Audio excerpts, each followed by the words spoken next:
ये बताइए कि मुलाकात कितनी देर की हुई आपकी? आधे घंटे की मुलाकात थी, 12 से 12:30 बजे तक। और जैसे ही मैं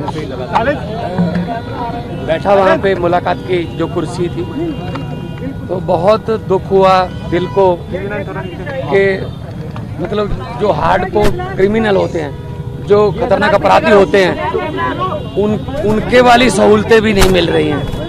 मतलब क्या कसूर, क्या मतलब अरविंद केजरीवाल का कसूर क्या है? मतलब उसने अस्पताल बना दिए, यही कसूर है। उसने मोहल्ला क्लिनिक बना दिए, यही कसूर है। उसने बिजली फ्री कर दी, यही कसूर है। उसने स्कूल बना दिए, यही कसूर है। तो आप उनको ऐसे ट्रीट कर रहे हो जैसे बहुत देश का बहुत बड़ा आतंकवादी पकड़ लिया हो।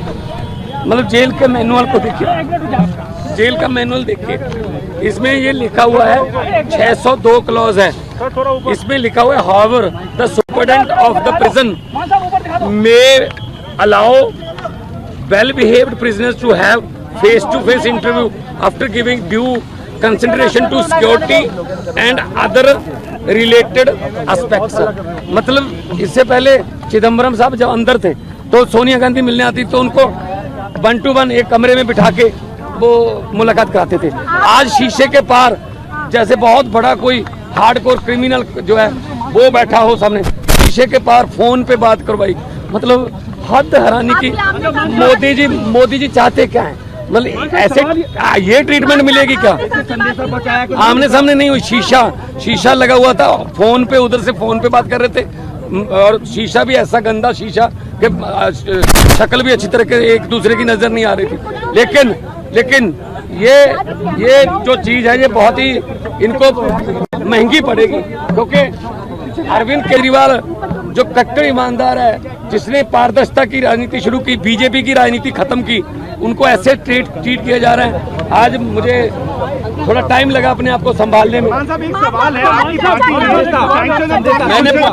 मैंने अरविंद जी से पूछा कि आप कैसे हो? उन्होंने कहा चलो मेरी चिंता मत करो, ये बताओ पंजाब का हाल कैसा है? पंजाब में स्कूल बन रहे हैं अच्छे, पंजाब में जो गेहूं की फसल को मंडियों में उठाने का प्रबंध हो गए अच्छे, पंजाब में जो आम आदमी क्लिनिक अच्छे चल रहे हैं, पंजाब में बिजली फ्री मिल रही है। क्योंकि हम लोग तो काम की राजनीति करते हैं, हम नाम की राजनीति नहीं करते।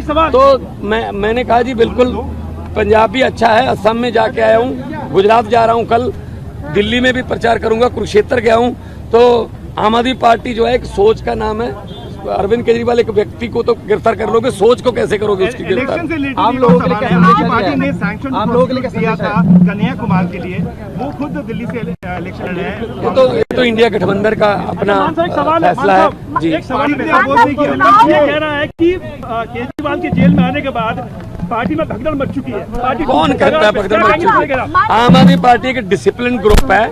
आम आदमी पार्टी एक बहुत ही मतलब डिसिप्लिन में रहने वाली जमात है। हमारी पूरी पार्टी एक साथ है, चट्टान की तरह हम अरविंद केजरीवाल के साथ खड़े हैं और आएंगे, बाहर आएंगे। और 4 जून को, ये बात मेरी नोट कर लेना, स्क्रीन रिकॉर्डिंग करके रख लेना, 4 जून को जब देश में रिजल्ट आएंगे तो आम आदमी पार्टी एक बहुत बड़ी पॉलिटिकल शक्ति बन के उभरेगी।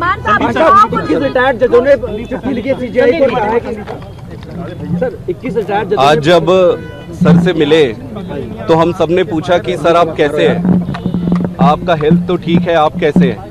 उन्होंने कहा कि मेरी चिंता छोड़ो, ये बताओ कि जनता कैसी है। उन्होंने पूछा कि क्या जनता को फ्री में जो बिजली मिल रही थी वो कंटिन्यू है, मिल रही है? उन्होंने पूछा कहीं बिजली कट तो नहीं, पावर कट लग तो नहीं रहे? उन्होंने पूछा कि अस्पतालों में जो दवाइयाँ मिल रही थी क्या वो दवाइयाँ अभी भी मिल रही है? उन्होंने पूछा कि बसों में जो यात्रा हो रही थी फ्री में महिलाओं को, क्या वो अभी भी कंटिन्यू है? उन्होंने सारी चीज़ें पूछी कि दिल्ली का हाल कैसा है, जनता कैसे है, और हमने एक एक चीज़ उनको बताया। उन्होंने ये भी कहा कि अगले हफ्ते से वो 2-2 मंत्रियों को बुलाएंगे और 2-2 मंत्रियों को बुलाकर दिल्ली के सारे कामों का रिव्यू करेंगे। उसके साथ साथ उन्होंने मुझे ये भी कहा कि मैं सभी विधायकों से मिलूं और सभी विधायकों से मिलकर उनको ये कहूं, उनका केजरीवाल साहब का ये मैसेज उनको दूं कि वो अब अपने गली गली में, घर घर में, अपने एरिया में जाके जनता से मिले। किसी को कोई तकलीफ नहीं होना चाहिए, किसी को कोई दुख नहीं होना चाहिए। आज तक जितनी सेवा करते आ रहे थे उससे 10 गुना ज़्यादा सेवा करना है। उन्होंने ये भी कहा कि वो जल्दी बाहर आएंगे, और जब भी वो बाहर आए जो 1000 रुपये प्रति महीना सभी महिलाओं को देने का वो वादा और बजट पास जो उन्होंने किया है उसको वो पूरा करेंगे।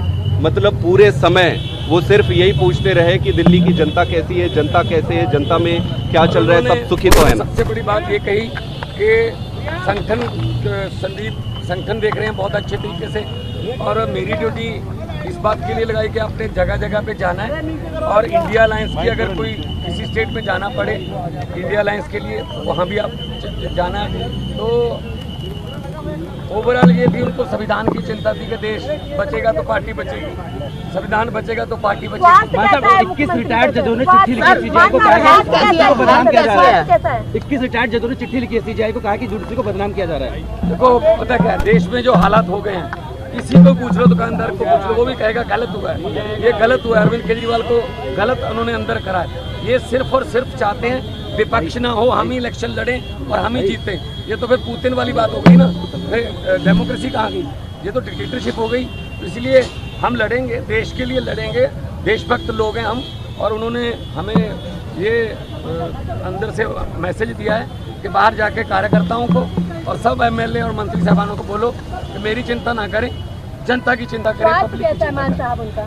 स्वाद ठीक है, देखो कौन सा कोई उधर दूसरी तरफ बिठा रखे थे। जब सोनिया गांधी चिदम्बरम को मिलते थे तो एक कमरे में बैठ के मिल लेते थे, प्रकाश सिंह बादल भी यहाँ मिलने आते थे तो कमरे में बैठ के मिलते थे।